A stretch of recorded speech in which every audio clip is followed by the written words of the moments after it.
Hey, g'day, it's Presley here. Thanks for joining me in the workshop today. I'm really sweating it out here at the moment. We're in the middle of another summer heat wave and it's distinctly unpleasant. Now, I've been banging on for the last month or so about this TouchDRO system that I've fitted to my vintage Bridgeport milling machine. And a number of viewers have asked me to do a sort of a cost breakdown or an analysis of how much it costs in dollar terms to fit one of these to a milling machine. And that's what I want to do today. Now there is a playlist if you want to go back and look at the build of this TouchDRO system and installing the scales on the mill, and I'll put the link up here and you can go and check that out if you wish. Now I also want to do a cost comparison with one of those Chinese off-the-shelf 7-segment display DROs and glass scales, which you can buy in a kit like this one, and they're readily available on eBay and AliExpress, and they're affordable.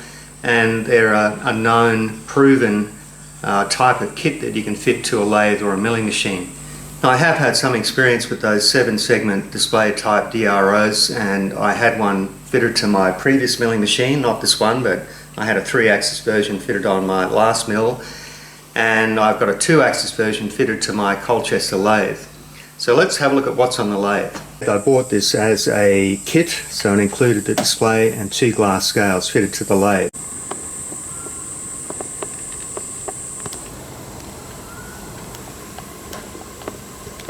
Now this is a Sino brand. Now I believe that that's sort of the better end of the Chinese market, but some people would argue with me there. And since I fitted this, it's been reliable, I can use it, it's functional, but it does have some drawbacks. The good thing is that the resolution on the scales is very good. It does give you reliable and repeatable measurements.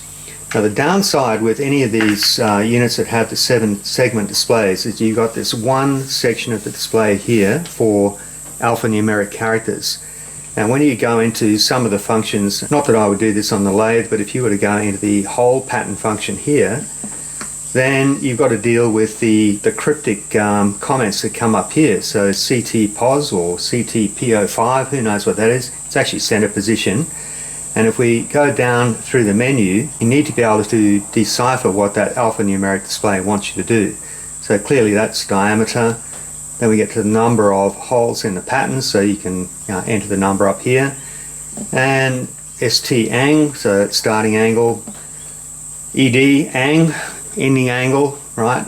But you get the idea. It's sort of requires very deep menus to be able to go into anything that is more than just a basic function. And on the milling machine, I wanted to be able to use these functions like the hole patterns and the step and repeat and so on.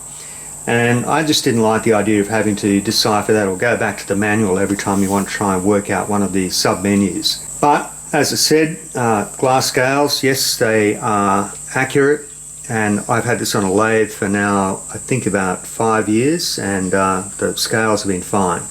I don't use flood coolant on this lathe, so I'm not so much worried about getting coolant into the glass scales, but that can be an issue, especially if you're doing it on a milling machine, and especially if you're using lots and lots of coolant. But in general, I've been happy with this. Okay, so you're probably asking yourself, why did I go down this road of using TouchDRO and capacitive scales on this milling machine? Well, at the end of the day, the capacitive scales are much easier to fit. There's less messing around. There's none of that tramming, the scale up and down, trying to get the mounting super accurate. So that was one reason, and the other thing was that the TouchDRO app appealed to my inner nerd, and I loved the graphical nature of the interface. So that sort of pushed me over the line with purchasing that system. Now, here I should add that capacitive scales do have some drawbacks. The refresh rate on the display is a lot lower than it is with glass scales, and the other thing is that the resolution is not as good as you're going to get with the glass scale. But just remember that as a hobbyist, I don't need 1 to 5 micron accuracy with what I'm doing. If you want that sort of thing, you should be looking at something which is obviously going to be much more expensive, something like a Newall system or an Accurite system. But for me, I don't need that level of accuracy in most cases. Now just remember, you can still use TouchDRO and fit glass scales if that's what you wish. Now, before we dive in, I should add also that the prices I'm going to quote are in Australian dollars. Now, just to give you some point of comparison, $1 at the moment is worth about 74 US cents.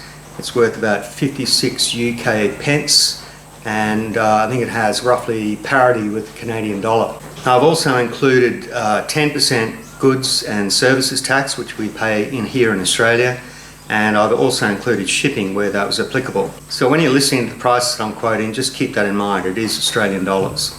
Okay, let's have a look first at what I actually purchased for this build. Okay, first up you will need the TouchDRO app. Now you can download this from Google Play Store and install it on any Android device. So it can be a phone or a tablet, and it will run on Android 4 or better, which is, most modern devices will run it no trouble at all. Right, next thing you will need is some sort of Android device. Now I actually purchased this one new. It's a 10-inch Android tablet. It's not a Samsung, I think the brand name is called Laser. Right, next thing you will need is the actual scales that you want for your milling machine. Now, like I said, I fitted iGaging scales to this milling machine. This is a 6-inch scale, and it's fitted to the quill. These are the two scales that I fitted under the milling machine. This one here is for the Y-axis, and this one is for the Z-axis. It tracks the movement of the knee.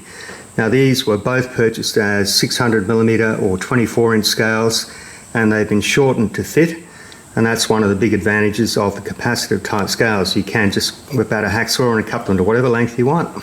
Hiding behind this cover is the scale I purchased for the X-axis on the Bridgeport table.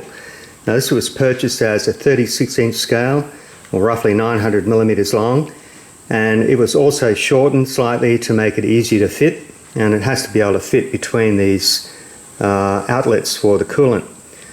So at its full 36-inch length, it actually fouled on these little outlets here, so that's why it was cut to length. So let's talk about these prices then. Now I'm going to mention first of all the iGaging scales that I bought from a company here in Australia called Timbercon. Now just to be clear, I paid cash for everything I'm going to mention, and none of it was sponsored, none of it was free. Now for the quill on the milling machine, you'll need a 6-inch scale or a 152mm, and the regular price for that including GST is $64.90. Now for the Y-axis and the knee, you'll need two scales.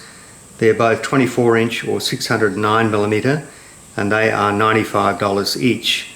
And for the X-axis or the table, you'll need a 36-inch or a 914mm scale, and it was $109. Now, none of that includes shipping. It depends what you buy. Regular shipping price from Timbercon is around about, $10 to $12.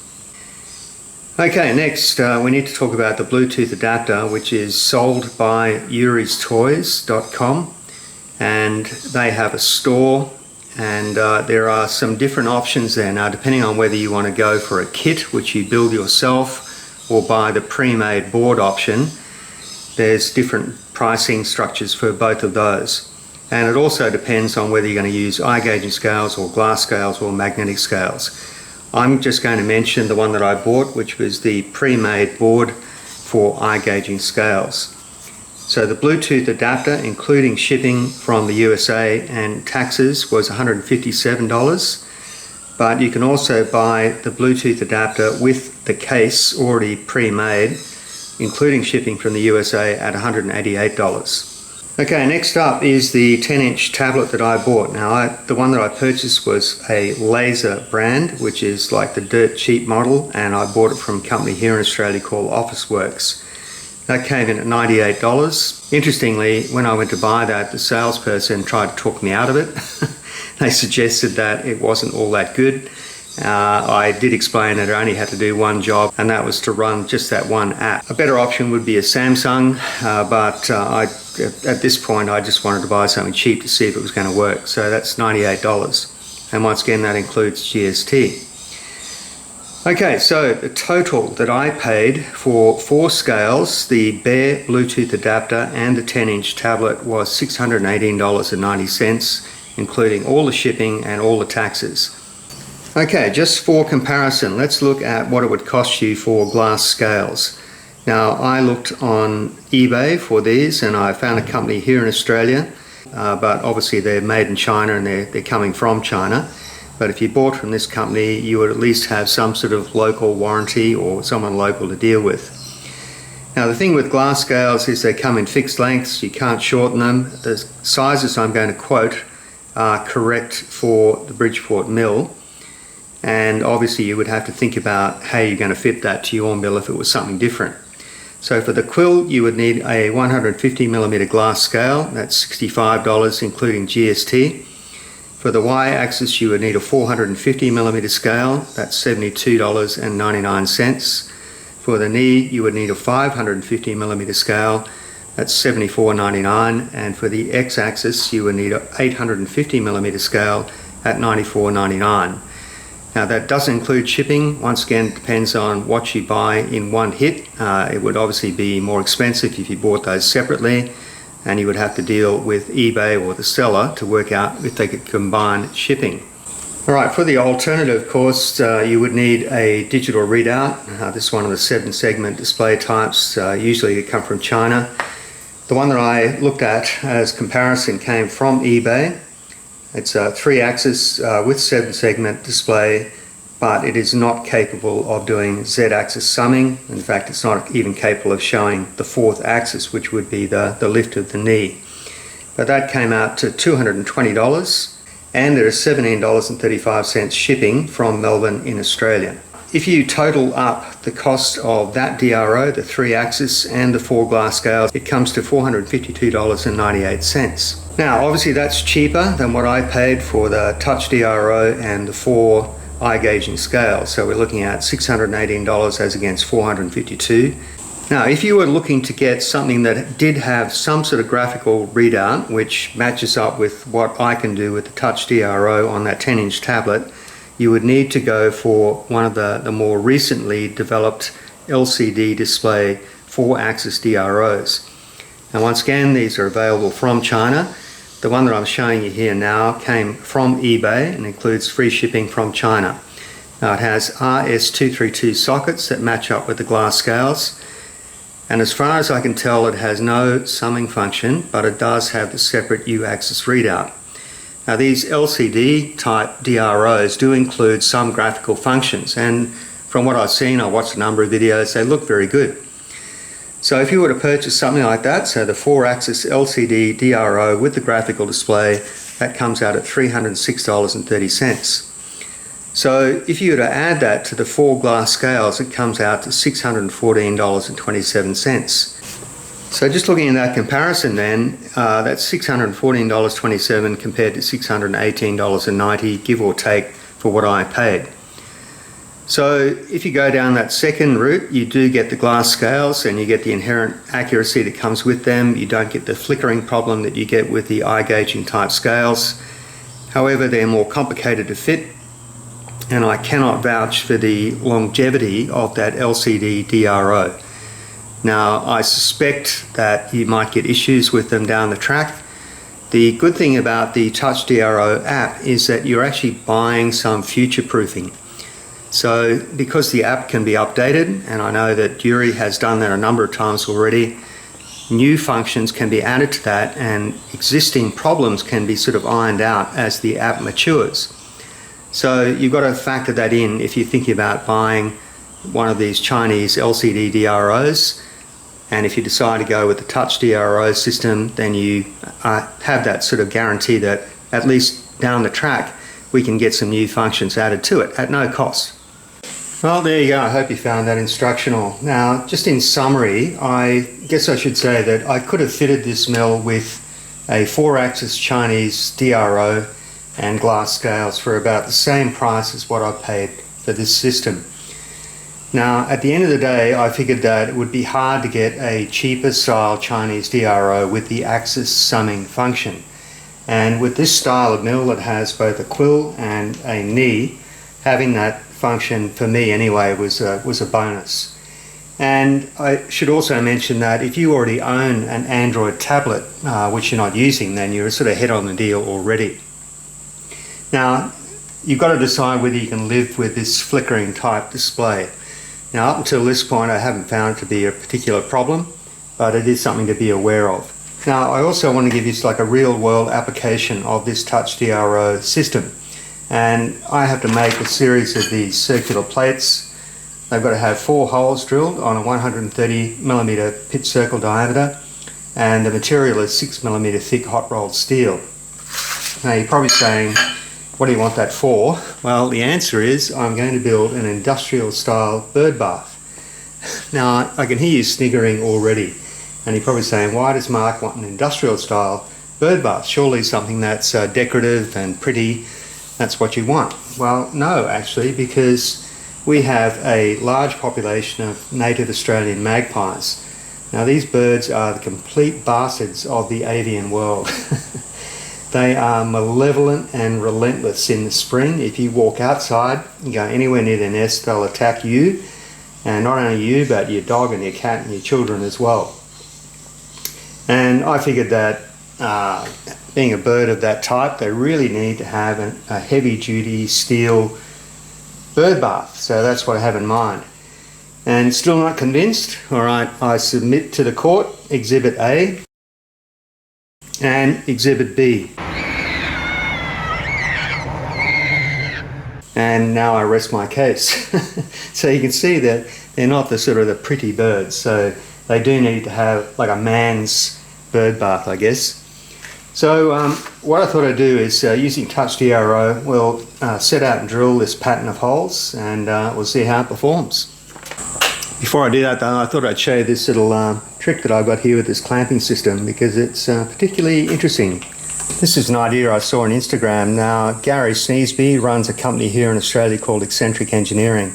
He makes some wonderful tools, one of which is the diamond tool holder, which I use on my lathe.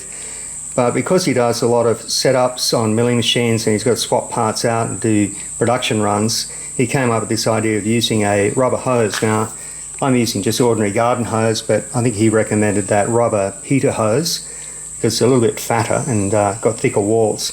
I've had to put a washer down here on the table so that the rubber hose doesn't slip into the T-slot. But you cut these approximately the right length, and then when you tighten the stud and the nut, the clamp pushes down, compresses the hose, and holds everything in place. When you want to swap out the parts, you loosen the nut. The compression in the hose will push the clamp up enough that you can swap out the part, clamp it all back down again, and you just repeat that process over and over. So great idea, and it's worth keeping as an idea for your toolbox. So just a little bit of preparation before we do this whole pattern function here. So the first thing we need to do is to zero set everything. Okay, then we're going to set some absolute dimensions on our table. So if we go to X and hold that down, and it says set absolute dimension, yes, we'll do that, and set that dimension at 0. Do the same here. Set absolute, set dimension. Now if we swap to, swap to absolute, should still be 0. Just ignore that one there. Just pretend it's not there, alright? Doesn't really affect what we're doing at this point. Now, to create the whole pattern, we select this. Okay, first thing we need to do here is set our circle radius. So in my case, it's 65 for a 130mm pitch circle diameter. Next step is to input the units. Now you can set it to inches or millimeters, no matter how you got the DRO set up on the home screen. I'll leave it in metric. Next step is number of holes. So I want 4 holes in this case. And then we come into this section which actually sets the position of the first hole in the whole pattern. Now it's asking for angle alpha. Now this is where I really like the graphical nature of this display. So looking at the diagram here, it says that if we leave angle alpha at 0, it will place the first hole at the 12 o'clock position. But you can offset the first hole by any number of degrees you want. So if we were to set in 30 degrees for the first hole position, that would place it at roughly 1 o'clock, or exactly 1 o'clock. And then you can continue on and set the next angle, which is angle theta. Now, if I leave both of these set at 0, it's going to place the first hole at 12 o'clock, and then it will space the holes evenly through 360 degrees with no extra input from me. However, you could set a pattern of 4 holes starting at, say, 1 o'clock and finishing at, say, 7 o'clock, and the holes would then be spread over that 180 degree arc. But like I say, having this graphical cue is a really good way of setting this up.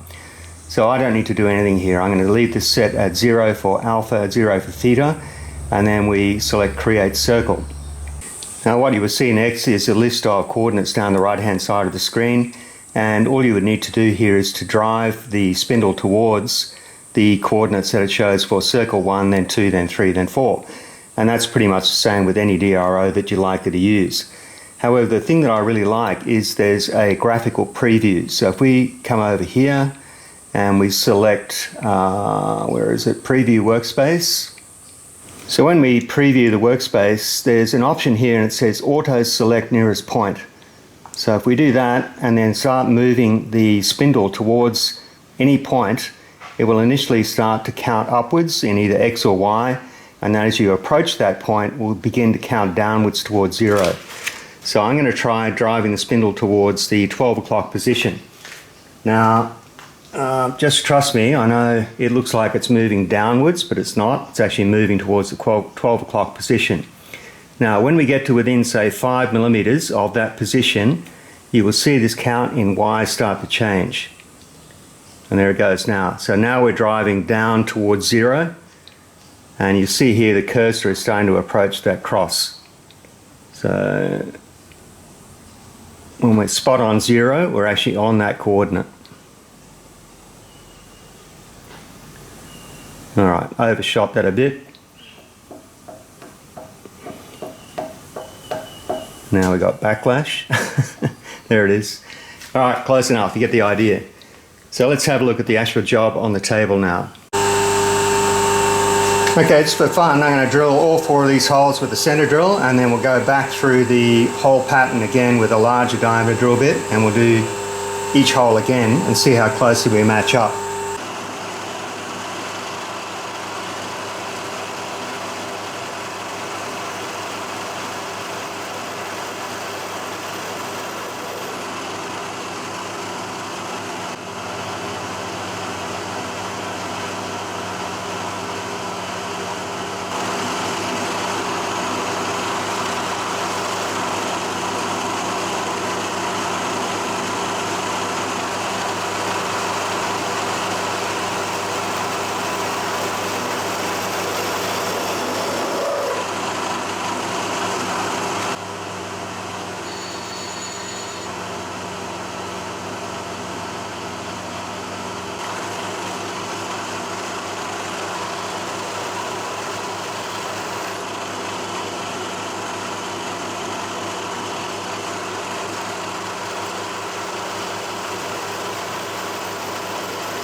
Right, I'm going to swap over to an 18mm drill bit now, and we'll go back and we'll do all 4 holes again.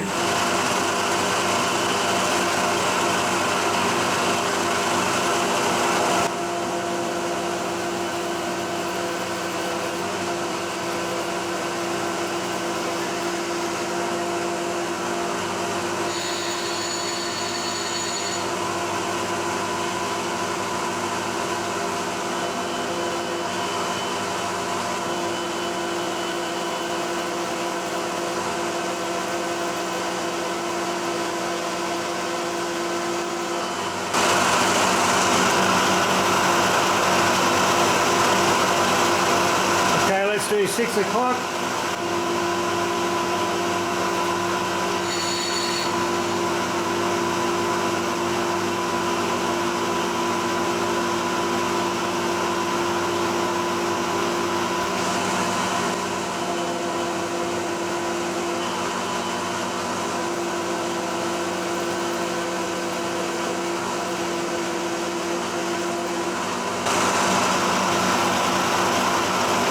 Let's do 12 o'clock.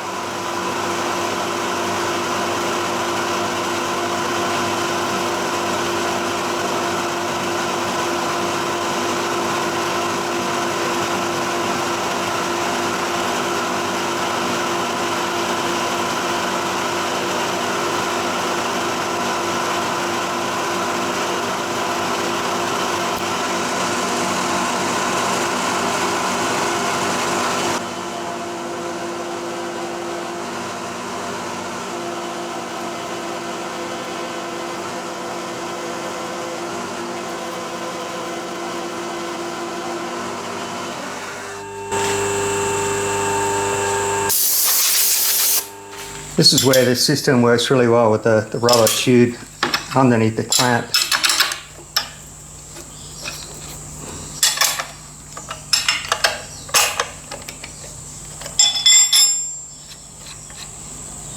So you just sort of take that out of there and everything stays in place.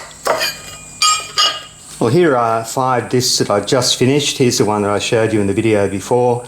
And I know that this is no real proof of accuracy, but this is an 18mm pin. And I put a 6mm bolt through the centre of that, locked everything down tight.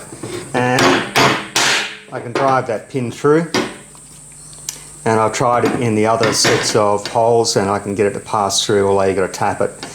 But that sort of demonstrates that we must have got those hole centers correct to within, say, 100th or 200th of a millimetre. So in my view, that's a bit of a win for TouchDRO, and the only other way I could have done this is by using some sort of indexing feature on the milling machine itself.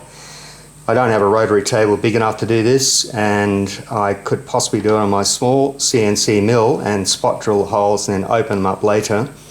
But even that would be a stretch on my little CNC milling machine. So I think that's a bit of a win for me anyway, and I'm happy with TouchDRO so far, and I'd recommend it as an option, but of course, like I said before, you've got to be sure that you can live with that slight flicker in the display. But in terms of accuracy, I think that's fine for me. Alright, well, I'm going to call it quits here now, and I'm just going to foreshadow what's happening in the next video. Now, I've said for a long time that I was going to be doing a pneumatic drawbar for the Bridgeport, and these are the castings that I've done previously. I did them ages ago, and I've got some linear bearings and I've got a pneumatic impact wrench, and that's the basis for that next project. So I'm going to invite you to come back and check that out, and for now I'm going to say cheerio, and I'll catch you on the next video. And I'm just going to go upstairs and have something cold to drink because man, it's hot. Okay, Prezzo signing out. See you later.